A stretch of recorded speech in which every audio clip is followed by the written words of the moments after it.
Welcome back to Global. I'm Rajesh Mirchandani.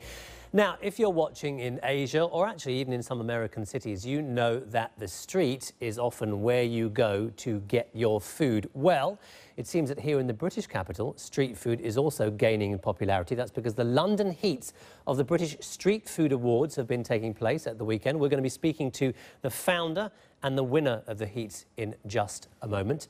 But first, I think we can cross to find Karen Giannone, who's got a pretty nice gig actually today, I have to say. There you are, Karen. Tell us where you are and what you're up to and why there are sticky food marks all down your top. Well, not quite yet, but maybe afterwards, Rajesh.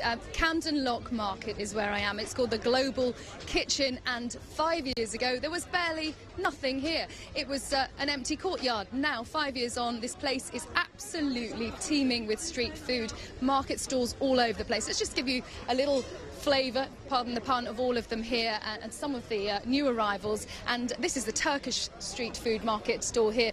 It's an amazing looking place. Just tell me, what was your motivation to come here and do street food? I know you've had a background in luxury food in five-star hotels. Yes, well, the motivation was to start our own business, to be, our own boss. And the idea was actually from my wife to do this the traditional Turkish pizza and to make it offered in a unique style, which is, as you see here, with the salads, and we serve wrap with mozzarella cheese and sauces. So we are very happy to be here in this world famous market and offer this also world famous street food from Turkey. It looks fantastic. We just showed you a little bit of what is being created there, lahmacun, that Turkish food. Let's go over to a rather innovative store here. This is a tortilla with a difference. It's been turned into a Spanish omelette, basically made into a burger. Hi, tell us, what exactly is this? Well, it's an omelette, a typical Spanish omelette, filled up with Spanish produce, all Spanish produce like serrano ham, manchego cheese, Spanish chorizo, and I made them all with garlic bread, Spanish garlic bread. And it's very popular. It became very popular. At the beginning it was difficult to get the people to know it and to realize that was an omelette, because at the beginning they thought it was a burger. But now, yes, it's becoming quite successful, yeah. Thank you. And we're just going to go next door. Now, some of the longest... Oh, is this for me? Thank you very much. I'm going to take that for later. I've got just a few seconds to talk to him. Thank you so much. And I'll hand that to Lucas, out of shot. One of the longest stores here that have been here the longest. Peruvian food. What's it been like? How have things changed over the last few years since you've been here? It changed a lot. The wake up, how can I describe, is awesome. It's very colorful. It's the experience of coming here. The atmosphere is so lively. You want to eat. Everything from any country is there, and they do it in front of you. The experience is amazing. So I invite all of you to come along, because it's really good. Well, there you are. Your invitation's been heard by many, and do come along to Camden Market, Camden Lock, if you're in London. It's a great place. I'm going to get back to eating my tortilla. I want to see that on camera. Come on, shove it in. Let's have a look. Later. Probably a wise move, actually. All right, Karen Giannone in Camden for us. Thank you very much. Well, as you can see, I have a feast of guests with me. We have Douglas Robertson-Ritchie. He is the winner of the London heat of the British Street Food Awards, and he runs Krabby Shack. Very disappointed you didn't bring anyone in with you, though, Dougie. Also with me are the broadcaster and food writer Richard Johnson, who founded the British Street Food Awards, and Corinne Simpson. She's just starting her own street food business in London, and again, didn't bring any samples. OK. Well, this is going to go well, isn't it? Some. Let's start with you, Dougie. You won the London heat with your famous crab rolls. I think we have a picture of those, actually. Describe how different it is to make street food than restaurant food? Well, I mean, obviously you're in the street and you have to build you have to build your kitchen every time, and you have to run around and get your suppliers. They don't generally, come to you. Is there sort of more enthusiasm for doing it when you're doing it on the street, perhaps? Yeah, because it's kind of a little bit unusual. More energy to it. The customer interaction is immediate, and they're there and they're very complimentary, just like instantly, and I mean, I've eaten from many street food trucks. And there's a big thing in America. Well, I spent many years, and especially in Los Angeles. You know, every lunchtime you can go and get your lunch from a variety of food trucks. There's one amazing one that's had quite a cult following. It was a Korean barbecue truck, and when it first started a few years ago, they only used to announce their location on Twitter. And so you had to follow them on Twitter to find out where they were going to be, and there would be massive lines of people as well. Why do you think, actually, let me ask you this, Richard, why do you think that food truck, street food has a kind of, you know, sort of cool following?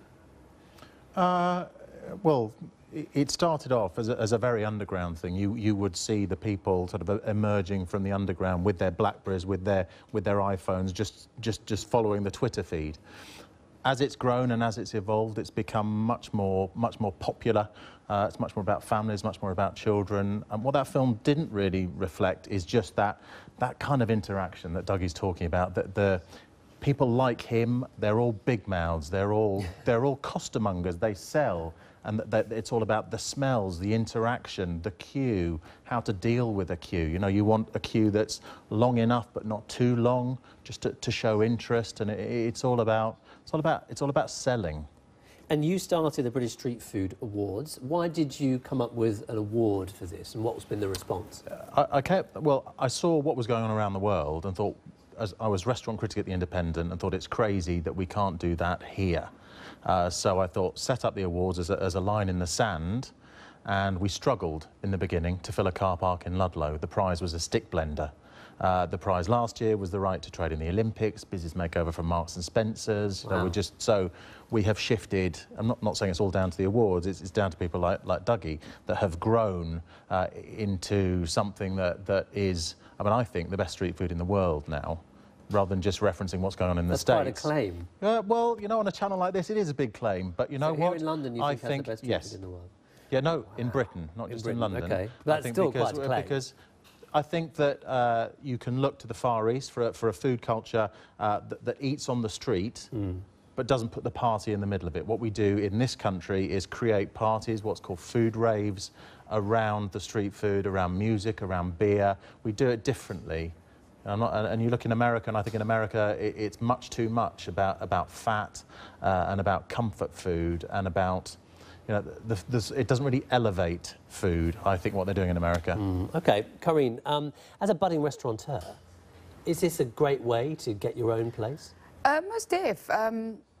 For me, it's like the alleyway into it. I always thought, like, I'm going to open up my own restaurant, and that's going to be it. And I think this has opened up a collection of people saying, you know, we can do this, and so many other people are doing it, and you don't need loads and loads of money in finding a restaurant to do it. We've got a little picture of your food truck here. There she Quite is. basic, I would say. I mean, I've seen them like really adorned, really Oh, decorated. that's a beginning phase. But just importantly, you know, that's wait. much lower overheads for you as a budding restaurateur than a restaurant, isn't it? Definitely. And how important is that?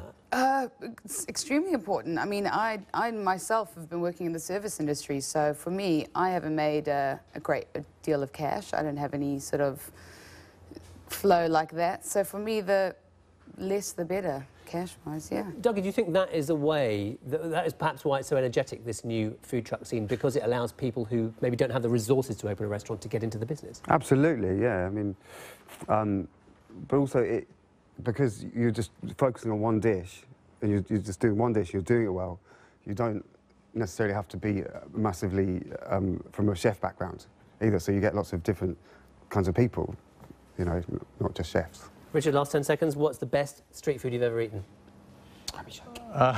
Yeah, you can't ask me that. Sat next to him. Well, we've just chosen him as the London winner of the British Street Food Heat. All right, you've got to say that one. I've backed into that.